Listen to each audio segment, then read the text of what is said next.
Citizens, what's up? It's President Awall here, bringing you Star Wars Force Arena on the channel. Thank you for all of your feedback on the previous one. I'm going to keep making Force Arena videos as long as you guys keep voting by giving thumbs ups on these videos and putting vote Awall in the comments. Seriously, it lets me know that you actually want to see this content a bit more. We're going to check out this Tier 12 Kyber Challenger replay. And on this one, whoa, that volume is super intense. Did you feel it? Like, this replay has some serious juice behind it. I can tell already. Moondar 420 with the Dark Side Squad is rocking a level 4 Boba Fett here in this replay. And it looks like they have a challenger Grenbow from the Galaxy Empire 1 with only a level 2 Princess Leia. This Leia deck is unconventional, that's for sure. I'm very much learning some of the new units. I took a break from May and June, and so I'm not exactly sure what the viability of something like a Tal's Marauder army is. This one's only level 1. Is it going to work out? We're going to find out in this replay. Just quick analysis looking at these two decks. I would say that Boba Fett's deck is definitely stronger. And I'm not looking at the outcomes ahead of time at all before these replays, just so you know. But what's really interesting is they're bringing the AT-ST Walker back.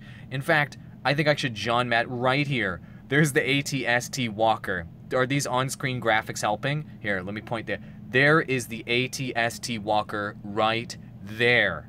Be sure to pay attention to that. Anyway. Why paintbrush stuff? Why do sportscasters even use this stuff? Anyway, they've got the AT-ST Walker. This is a really high cost deck. I mean, the AT-ST's 7 cost. They've got the Dewback Trooper at 4 cost. They've got this big, fat, light vehicle at 5 cost. This is a heavy cost deck, but they do have the droid to repair. They've got a nice area of effect wave clear here with TIE Fighter. And they've got Stormtroopers as well for quick throws. It's a pretty good balanced deck. It's really heavy on the vehicles, though. Maybe a little bit too heavy. The reason why I say that deck is stronger than the Princess Leia deck is Leia deck is also very high cost, but really variable. Honor Guard has very variable results.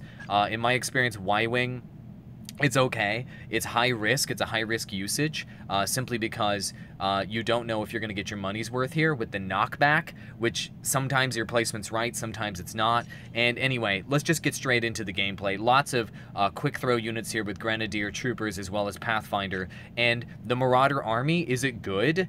Is it not good? Is it worth 4 cost? I don't know yet. Let's just get into the damn replay. Enough chatter from President Awall. Let's do it. Here's the lineup.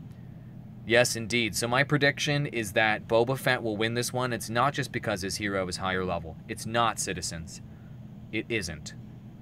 Okay? So let's get into it. Yeah, and hopefully I can use the on-screen graphics as often as possible to be as annoying as humanly possible. That's my objective here. So Boba Fett just jumping over those crates just to show everybody what's up with the quick rocket Trooper right out the gate to see if he can get some siege damage. Going to get absolutely annihilated. Bottom lane rush, however, with Boba Fett. The Y-Wing clearing everything out very effectively, doing lots of damage and clearing everything out quickly. This was a suicide strategy from Boba Fett, and the suicide strategy doesn't appear to be working if she can get the counter damage here on this turret. The Dewback Trooper is a nice little counter here. Is Leia going to suicide? Yes, she is, and it looks like it's a relatively even exchange here in the bottom lane. So, really good job with the Dewback. It was a really nice drop. Let's move to Leia's perspective and see what she has. She's got these level 1 Marauders. Are they good enough to use here? We don't know yet, but she's going to stand right behind Boba Fett, really putting herself in danger. God, there's the army. They're running everywhere. They're running amok. How many units are there? You know what? This is a really great option to clog up a lane. Look at all these units getting cleared out, though, by the TIE Fighter. Beautiful TIE Fighter clear there. Hard counter from Boba Fett with the TIE Fighter. And so the question is Boba Fett going to save up to use his AT-ST at some point? And if so, how is he going to use it? But this turret is still up. That turret is down. That means that Princess Leia is slightly ahead. And it looks like the vehicle targeted Leia, and really this Boba Fett did not get his money's worth out of that card in that situation. Dewback Trooper, though, going to be tanking and dealing lots of area of effect damage. This is still a decent little push, though, and Boba Fett is going to be hard-pressed to defend against it. Looks like he's saving his energy for something. We don't know exactly what it is. And it looks like there was a rocket, sneaky rocket there in the middle, getting a few picks on that top turret. Pretty solid move. Boba Fett's flamethrower, though, clearing out the Marauder army in that bottom lane. Nicely done, but Leia with so much pressure, taking the top lane down with only 50 seconds left. Can Boba Fett make something happen? He's got the vehicle targeting this turret, and it looks like, I'm sure, he's absolutely going to suicide, that's for sure. And Princess Leia with the pew-pew, taking him down, and that turret did not go down. The question is, can she defend? She needs to just straight up tank versus this dewback, and this is a major problem for Boba Fett, as the bottom turret's now down. He's got the army rolling in, but here comes the flamethrower, clearing everything out very effectively, and this turret still lives. With a sliver of health, just kidding. Rocket Trooper making it happen. And Boba Fett forced to defend, so now it comes down to the final base, my friends. The final base. And the satellite dish of justice. Will the satellite dish of justice live? We've got an AT-ST that gets instantaneously vaporized by this Leia mob strategy. Leia mob is super powerful. Is this the new meta? Is this the new meta? We don't know if it's the new meta. Okay, here's Boba Fett. Can Boba Fett's flamethrower clear this out? He's so low on health. I don't know why he's not picking up health packs. He should have snagged a health pack there. He's very vulnerable. He can get quickly picked, just a smack or two, by one of these units, and this Boba Fett is going to get taken down. What options does Leia have? Mob is what she has. If I was in Leia's position, I would be placing units in the other lane in anticipation of this push, taking Boba Fett down, but all the while there's a light vehicle in the top lane, and there's pressure here against Boba's base. Leia picks it up. Awall was wrong. The mob is strong with Princess Leia. The mob is strong. Well done. I would say, in this analysis, I would say this player won the game. This player right here won the game. I'm glad. John Madden. Thank you, John Madden. I appreciate it. We'll give this replay a like. That was very, very fun. Okay, let's get into the next one. Congratulations, Grinbo. You are now internet famous for your mob strategy. Nicely done on that victory. Well done, well done. Okay, cool. Let's pick up one more replay here. Let's see if there's any others that are exciting for us to take a look at. And in this one, oh yes. Oh yes. Let's take a look at this Cassian replay. Whoa, hold on. What just happened? I think, what? We just get it, what? I didn't even get to look at the decks.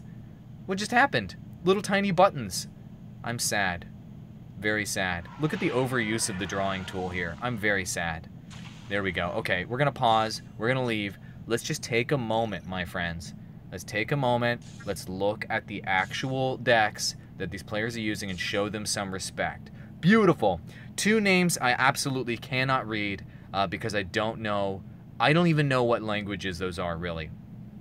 That's not good. That's embarrassing, actually. I don't know what languages they are. Regardless, we've got ourselves a level 4 Grand Inquisitor here. Very, very tanky, doing lots of area of effect damage, level 4, very formidable. With lots and lots of vehicles. Is this in vogue right now, my friends? MTV-7 light vehicle, as well as AT-ST Walker. Level 14 Bladesman. That is a very powerful Bladesman, not to be trifled with. A level 10 Death Troopers, a card that I have not experimented with enough yet. Two of them doing really decent damage per second with ranged attacks. Their attack range is okay at 7. It's actually a pretty good 3-cost ranged single target damage option. I'm really enjoying them so far. I need to practice them a bit more to see if I can get a little bit better with them. Are they using a noob cannon? I think they are using a noob cannon. Regardless, we've got a sand trooper on this team, as well as a stun grenade and a TIE fighter. A nice, well-balanced Grand Inquisitor deck. Like I've been saying a lot, I think it's a little bit high cost, a little bit high variance with the AT-ST plus the MTV-7 light vehicle, but he's got some quick throws here with the Death Troopers and with the Bladesmen, so let's see if he can make it work. It's a very hero-dependent deck. You've got Cassian here, on the other hand. K2SO, in my opinion, is absolutely mandatory. Level 3 on both of those cards, very strong. We've got the Army. It's very popular now, evidently. The Marauder Army. Just mob that lane. And if he mobs that lane with that melee option, as well as the Wookiee Warrior melee option, he can throw Pathfinders, as well as Rebel Troopers, as well as his Pathfinder's ability, down the lane to provide supporting damage. Nice area of effect clear here from the Ion Mine. Pretty well balanced deck.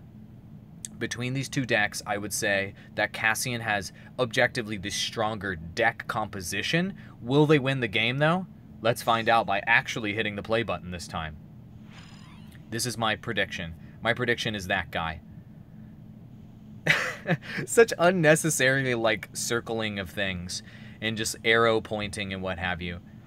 But really, it's enhancing your experience, right? You feel like this is just esports right now, isn't it? It's so esports. It's so meta. It's so meta and so esports. ATST first throw right out the gate. Inquisitor just moving straight in on this thing. Just getting hardcore, dying right out the gate, saying, you know what? There's virtually no consequences to dying in Star Wars Force Arena. I don't care. I could care less about whether I'd live or whether I die. That's just how I'm rolling. Look at the T-Fighter clearing everybody out. Nice air-to-ground assault. And we've got two Death Squad, or Death Troopers here with their noob cannons. Looks like they don't have the noob cannons from Star Wars Battlefront, but it looks like this Inquisitor very much has a suicide-only strategy. This is the mobbiest mob that ever mobbed. This mob needs to get cleared out. What does the Inquisitor have here to clear? Gonna have to use a stun grenade, I think, to stop this. Looks like he's gonna clear out the units up front. The stun awkwardly used there, in my opinion. The stun could have been used on Cassian for them to get a clear. And he's just moving in here. Beautiful K2SO throw here by Cassian to pull that aggro and to prevent that Grand Inquisitor from taking down the tower. Nicely done. Very nicely done. And let's see what kind of pressure is here at the base. Wookiee Warrior tanking up front. Nice TIE Fighter usage there. I think it connected with the tower on the back line for that bonus damage. So now we've got the Bladesman as well as Grand Inquisitor. His pro strat... Whoa! Doing tons of damage there with his Grand Inquisitor ability. Unfortunately, he did not take that thing down. And if we take... He didn't take the turret down at all. This is a very intense one-lane battle. And he has an AT-ST here, so we could probably save and just drop the ST and guarantee that he's going to pick up this turret. He throws it in the other lane like a sneaky, sneaky guy. And to counter it, Cassian drops a Wookiee Warrior here in the top lane to start dealing that single target damage to it. K2SO there as well. Little bit of damage. Bottom turret still lives. So unfortunately, this Inquisitor's been unable to accomplish his lifelong goal of taking down this bottom turret. That is very, very sad for him. And it's okay, you know, that's part of the advantage of having a level 4.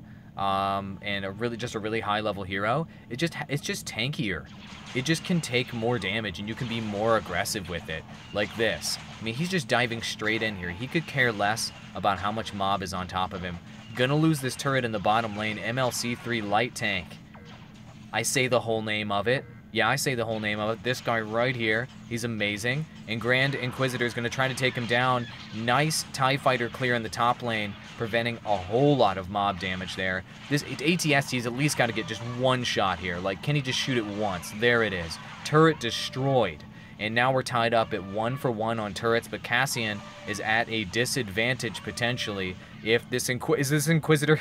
Was he going to try to suicide in there? Like, that makes no sense. There you go. Beautiful Sand Trooper placement there by the Inquisitor, just really clearing out that mob in the bottom lane. TIE Fighter clearing out the bottom. And so this means Inquisitor is now going to be able to save up. The question is he going to drop a light vehicle or is he going to drop an AT-ST to try to take this top lane? Cassian is there on full defense mode. He's going AT-ST. He's going to go AT-ST suicide mode. Now the AT-ST is going to pick up all the aggro. As you can see, there's an AT-ST here. I don't know. I think it's funny. I'll stop doing the paintbrush thing later. I don't know. Let me in the comments below. Let me know in the comments below if you think the paintbrush thing is ridiculous and funny, and if I should keep doing it. I think it's funny. It's amusing me. Regardless, nice victory there by Grand Inquisitor. My predictions are terrible. I'm an awful, hardcore esports World Championships caster. I'm just awful at it, but we will give these a like. nicely done to both of these players. Congratulations to Grand Inquisitor for being such a boss. I wish I could pronounce your name, but I just can't. I just flat out cannot.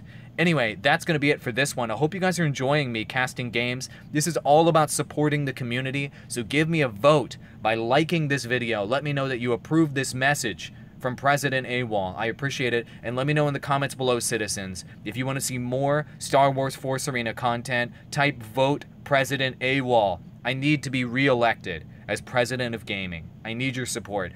Right up above my head, avatar, you can click that to subscribe, and I've got some videos that way that you can click. More Star Wars First Arena content coming up soon. I should have used, this was actually the only time I should have used arrows. So like right here, there's a thing, and then like over there are other things. Anyway, I gotta go. Bye, citizens. Adios.